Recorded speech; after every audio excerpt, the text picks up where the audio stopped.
Hey guys, welcome back. So now that we've gone over some prioritization tools we can use to figure out which start to figure out which problems we attack. Um, as you break down the different ones, there might be some that are clearly winners before you even go through the Rice framework. Some potential problems that you could solve that you just know right off the bat won't help you achieve your goal, and maybe could be put on the problem backlog for something we look at later. So once you've narrowed down to that smaller list that you're going to kind of prioritize and figure out which one's going to be the definitive winner, one thing that helps is to come up with a couple of solution options. That's what we're going to talk through here. So sometimes, and I do this a lot, right? When I'm going through the user research interviews and especially doing debriefs and taking notes from the recordings, um, which that's something else that you should do is if I didn't mention this before, is you should definitely be recording those. So don't go with your first option, right? Because one of the things that I do is like solutions are already coming to mind of how I can solve this problem as the user is talking about the problem, right? So sometimes our gut is right, but it's good to challenge our assumptions, right? So come up with a few options to test your assumptions and to test with users, right? So there's a few reasons for it, okay? So when you come up with a few options, create some rough mock-ups to spark conversation. So the conversation should be both internal and external. So you can't understand the letter E in the Rice framework, effort, without having conversations with your developers. And so by doing number 3, number 4, creating rough mock-ups and diagramming the user flow of what is this going to look like from a diagram standpoint, it's hard for developers to properly judge how complex it's going to be, but secondarily, they can come in and tell you ways that you might be able to achieve it more easily from a technical standpoint. And this has happened to me multiple times. One of the products I work on is an employee scheduling tool for small businesses, right? And I wanted to create this feature, and I had a diagram and a clickable prototype of how it could work. And I had stories written, and the developer came in and said, look, we could do it that way, but it would take about 6 weeks. But if we leverage some of the current backend stuff that we're doing today, and do it this way, you'll still get the same result, but it'll only take me like a week to do it. And I'm like, well, all I care about is the outcome, right? And that's the mindset that a product manager should have. Especially if you come from a technical background, like a developer background, you'll automatically have ideas of how it should be done because you have that development background, right? But that's not your job. As a PM, your job is not to figure out how it should be done. It's to prioritize problems and prioritize outcomes based around your goal. Okay, so even if you have a developer background, let your actual developers on the team figure it out, right? Like if you have an expertise, you obviously can collaborate, but at the end of the day, like it's other people that has to implement it. So your solution might, if you were the developer, your solution might be the best for the way that you know how to do things, but the developers you're working with may have different skill sets even. So you can't define the how, I guess, is the summation of the point, right? Someone else has to define the how. And having that conversation allows your developers to help with the how and help you understand what the level of effort will be to make it happen, right?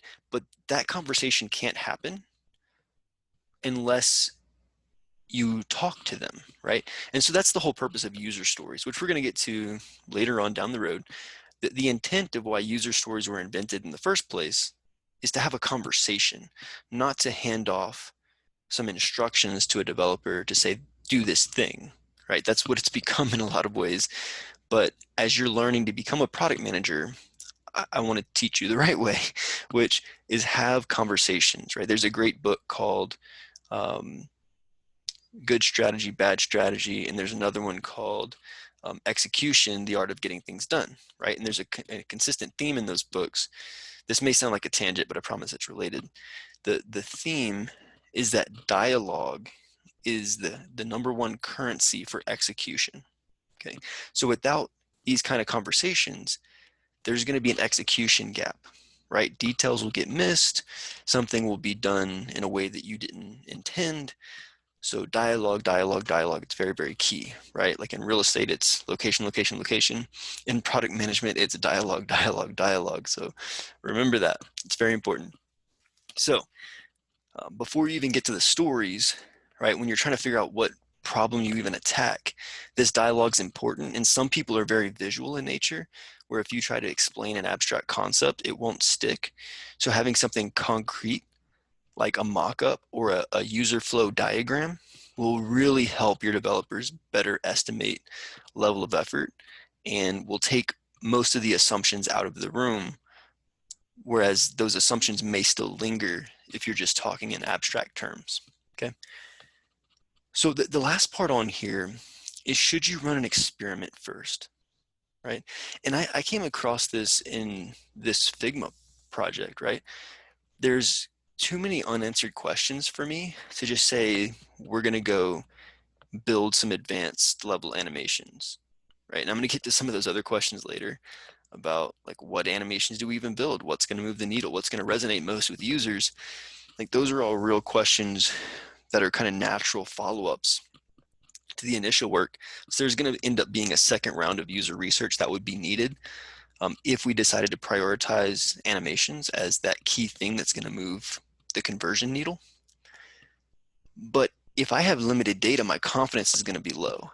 So as we get into the section on desirability, there's going to be some things that I walk you through to figure out how desirable this thing actually is, so we can figure out, can it potentially be viable to the business?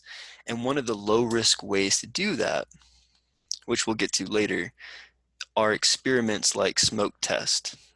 There's many other ways to do it, which again, we'll cover then, not now, but that's a question you should be asking yourself is, before we decide to pull the trigger on this idea or this problem that we're looking to solve for, should we run an experiment to further validate certain aspects of this idea, this problem, the desirability of it or the value of it? So there should be even concrete incremental goals to understand if doing a certain thing is going to help you reach your ultimate goal. So I hope this was helpful. It's just a quick recap.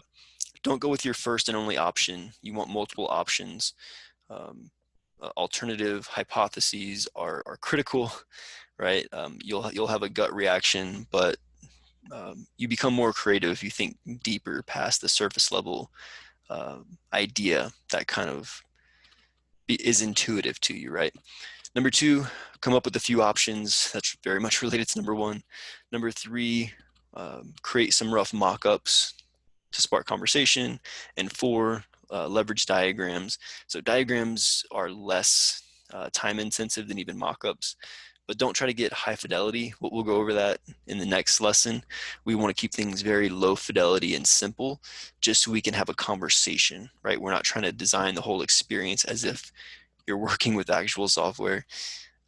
We just want to try to figure out if we're solving the right problem and what the effort of that problem solving effort would be. So with that, I know I've said the same thing a couple times, but I really want it to sink home because this part is important. This is the foundation of the house, where if you don't build it right, the whole rest of the house crumbles. So everything we've done up to this point is incredibly foundational.